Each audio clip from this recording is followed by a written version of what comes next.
Welcome to Twisted States Podcast, where every week we go state by state and look at some of America's most nefarious killers, elusive cryptids, and bizarre mysteries.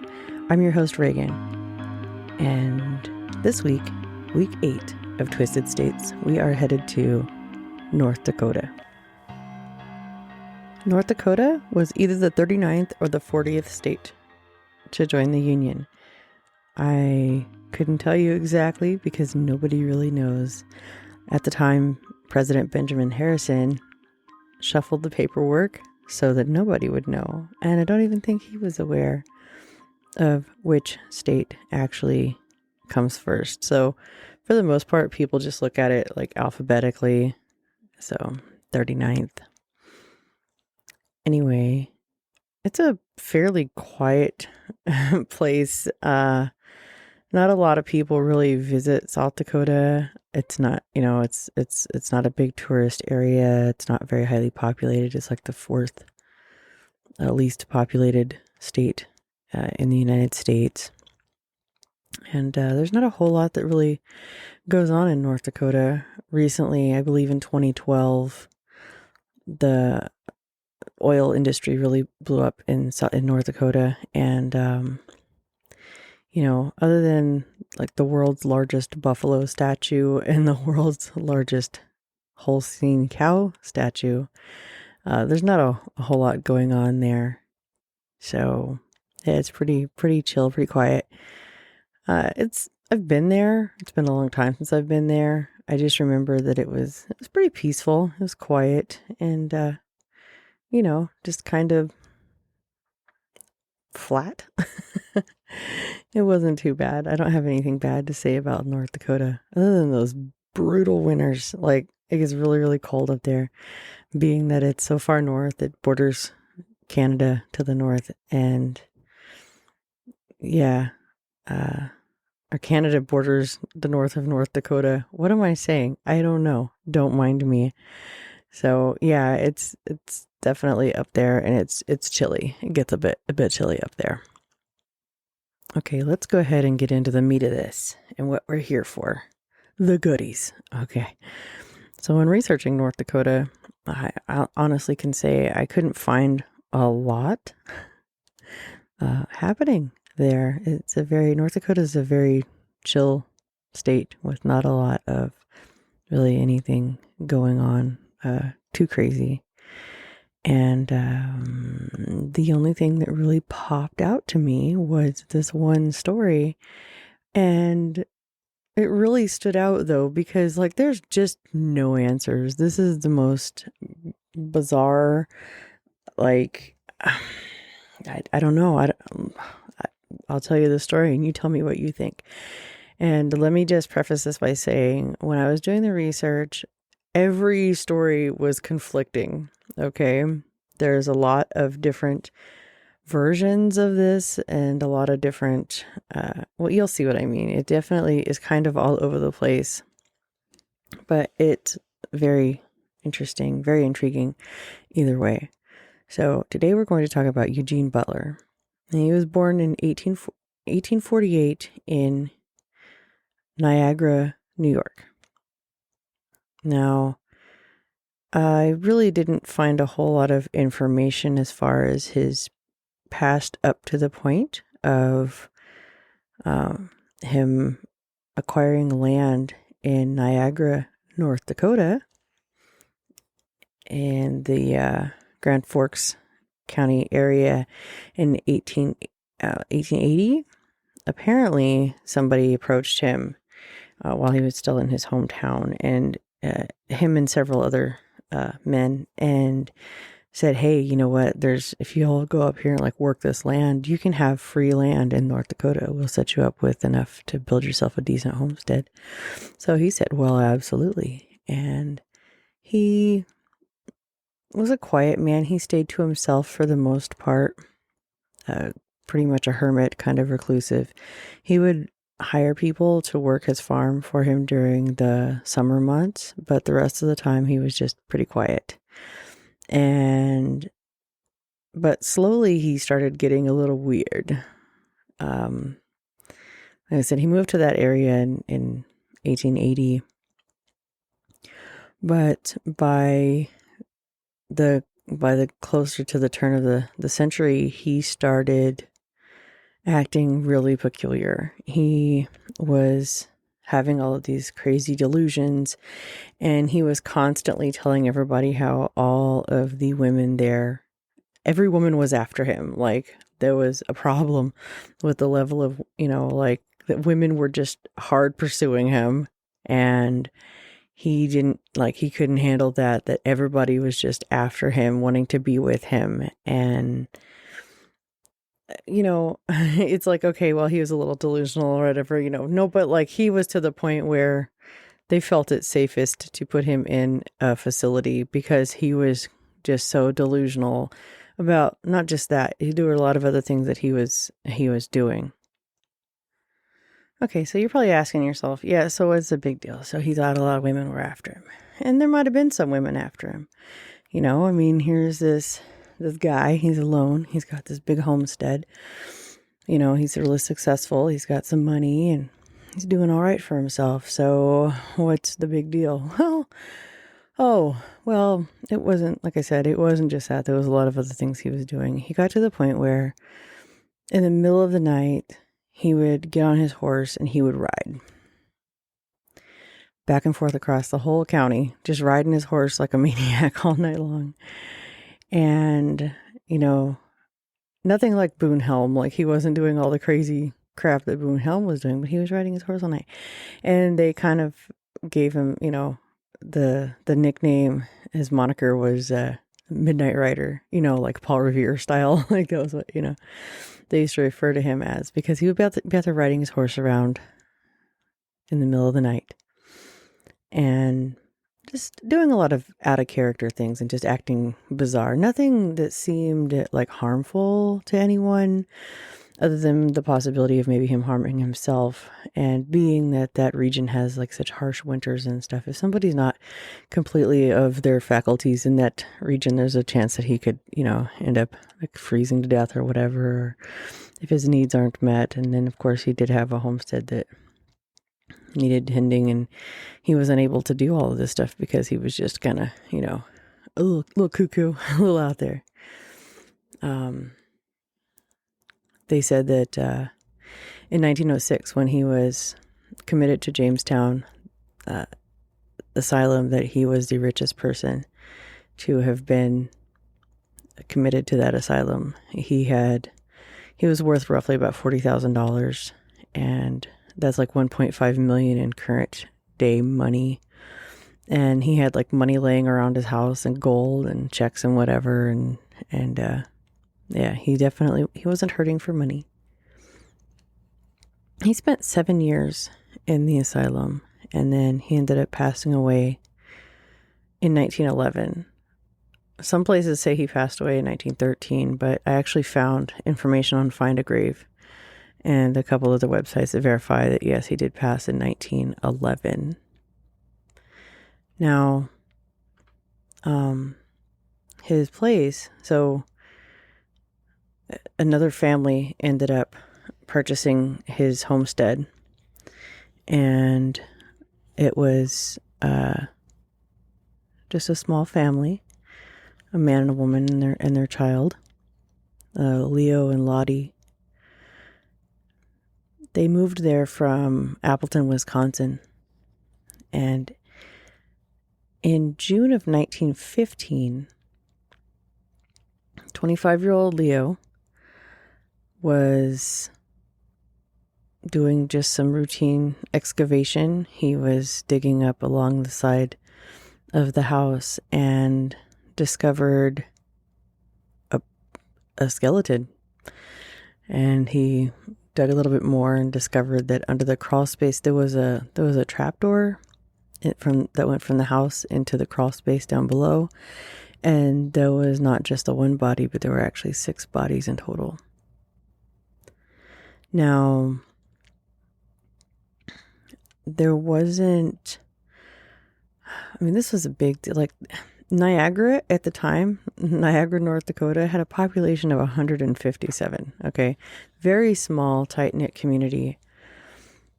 So, of course, this just rocked the whole area. Like, nobody, what? And like I said, he lived Niagara. His homestead was right. It was between Shawnee and Niagara. And when news spread that they found bodies buried under his house, a lot of people from the area went there to go see what the deal was or whatever, went there in person. Well, the most unfortunate part of that was that I guess this was just I guess people would probably do the same thing now if given the chance, because people are strange. Humans are weird, people. Humans are weird. They looted the bodies, like the bones of the people buried under his house. People stole them, took them for souvenirs. And that weirds me out. So originally, the idea was that these were possibly men that had worked for him, because there was nobody missing from the community. Okay, it wasn't like, oh, so-and-so down the street hasn't been heard from in the past 7 years or whatever. Well, it must have been, well, now we know what happened to him, like there was nothing. And then the bodies were completely stripped of everything. There was no clothing, no nothing, no shoes, no buttons, no wallets, no belts, no nothing. They were completely stripped down, nude. And they had all been murdered with, by blunt force trauma with some kind of an object, one time to the head. And that makes me think of the thing that they used to put down livestock or whatever, the punch. I don't know. What was that movie?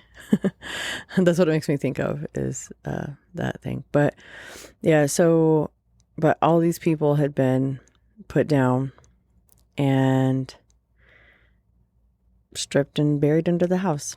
At first, like I said, they assumed automatically that it was just some men that had worked for him. And there was one body that was buried by itself, and then 5 of them were buried together. Well, in researching old newspaper articles from around the time that this was discovered, there was some articles printed in July of 1915. I'll put links in the description for all of this stuff. So if you want to go check out those articles and some of the information I found, every bit of research information, I always include the links in the description. So you can go and check those out if you'd like to see them. But they stated in there that originally they had thought that these were all men, and come to find out it was actually a man, a woman, 3 children, and then a separate adult man. So it appears that it was a family. And there's been a lot of speculation. Some people thought that maybe he had hired a family of people as house servants or whatever, and that's who those people were. But they still haven't been able to figure out anything. There was one, now don't get this confused, because Leo is also the name of the person that discovered the bodies, but there was another man named Leo Urbanski. He also went by Leo Miller. That was a saloon keep and a businessman from, I believe he was from Missouri. They say that there's a possibility that one of those men, he might have been one of the men that they found, because he had mentioned going to see Eugene Butler or work for some guy on a homestead in that area or whatever, and then disappeared and was never heard from again. So they believe that there's a possibility that he was one of the victims. And, this is a really long running cold case, and it's really bizarre because, we don't know. I mean, and for me, this is where I get really, it stresses me out. Okay, so hear me out here. Okay, so this guy, he was locked away for 7 years before he passed away in an asylum. He was constantly in contact with people. He, talked to people all the time. I'm sure he talked to like doctors and therapists and stuff while he was there and everything, and other people that he was locked up with or whatever. And he had all kinds of like delusions and stuff. And so he wasn't really in tune with reality for the most part. But at no point did he mention killing people. Like, they say that that wasn't his demeanor at all, and that that wasn't his thing at all. He wasn't violent. And he was like this kind of small, kind of gaunt man. And he never mentioned anything about, anything to do with murdering people or having people buried under his house. So like my question is, it's like, did he do it? Did he know about it? Maybe that's why he went crazy. Maybe it was somebody else that did it. Maybe, you know what I mean? Like there's maybe the knowledge of this happening was what threw him over the edge versus him actually being the one that did it. I don't know. I mean, maybe I'm completely out of left field with that and it makes no sense to anybody else. But like that was my thought. I'm like, did he actually do this? Like his place sat empty for a long time. Or, whatever was going on with it, because there's not a real clear picture. There could have been somebody else tending the place or whatever, I mean, and I don't suspect the people that bought the place, obviously, because they found the bodies and they had only been there a short time when that occurred, and, that kind of thing from my understanding. So I don't think it's like, oh, what are these bodies from? Well, it must have been the guy that had the place before. It wasn't like that from what I understand. But there was just a long gap of time, and the fact that he never said anything about it, like that just, in all of his issues, I thought that was really bizarre. So in 2016, there was a new resurgence of interest in this, and law enforcement in North Dakota, once again, I will have links to everything down below or in the description, depending on where you're listening to this at. If you're watching it on YouTube, it'll be in the description down below. If you are watching this on any of the major podcast platforms, it'll be in the show notes. But North Dakota law enforcement in 2016, once again, was reaching out, pleading to the public. If anybody knows any information, a family member's diary, an old, tale passed down through generations, 6 bodies worth of skeletons disappeared, were looted, were taken by people.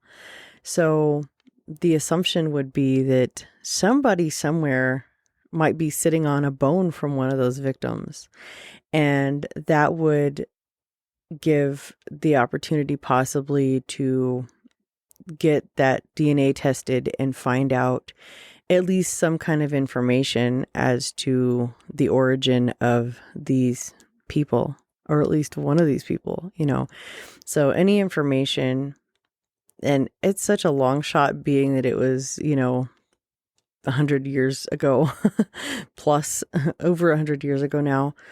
But stranger things have happened. You know what I mean? Like somebody might actually know something or have some kind of information or whatever. And that would be amazing. I mean, there's not a whole lot. There's a couple of other random like encounters and things that have happened in North Dakota as far as, serial killers go. But this was like the first one.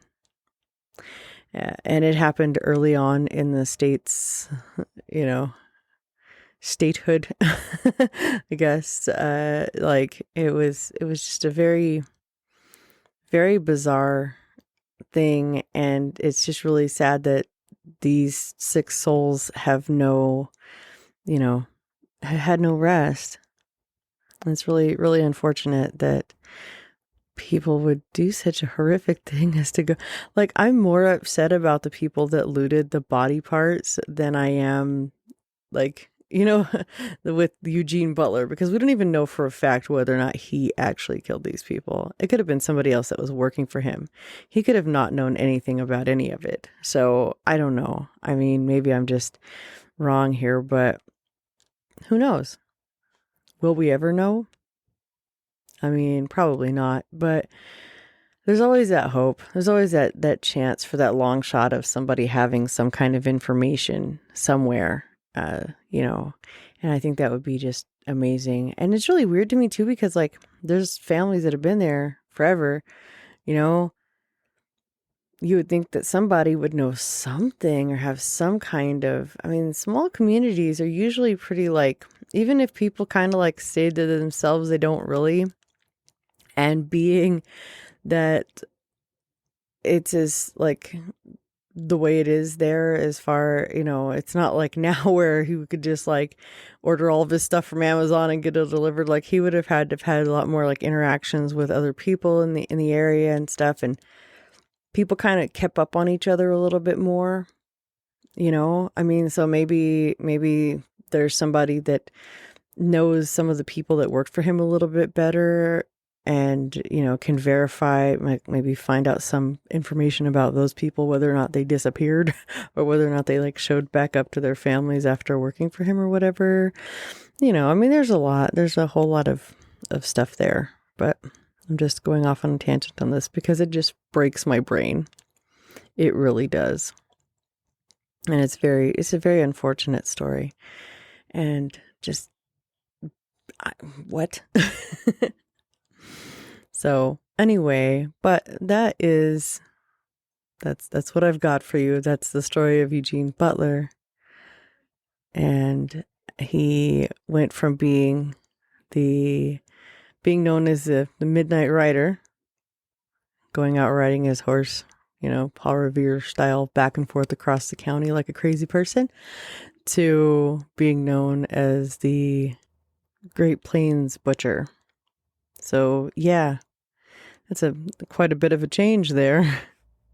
Well, that's going to do it for week 8 of Twisted States. Thank you for joining me, and I will see you next week. And by the way, please be sure to hop on over to Instagram and check out Twisted States and throw me a follow if you're up to it. And if you have any input, questions, anything, concerns, whatever, please feel free to message me on Instagram at Twisted States and give me your feedback, anything you want to contribute to the show, any ideas, thoughts, grievances, whatever you've got, please reach out to me there, and I will definitely get back to you ASAP. It's actually an account I keep track of versus a lot of my other socials for my other things that I do. I'm really, really bad about, but I get the alerts on my phone for that. So I'm trying, guys. I'm trying. Anyway, all right. So thanks again, and I'll see you next time. Bye.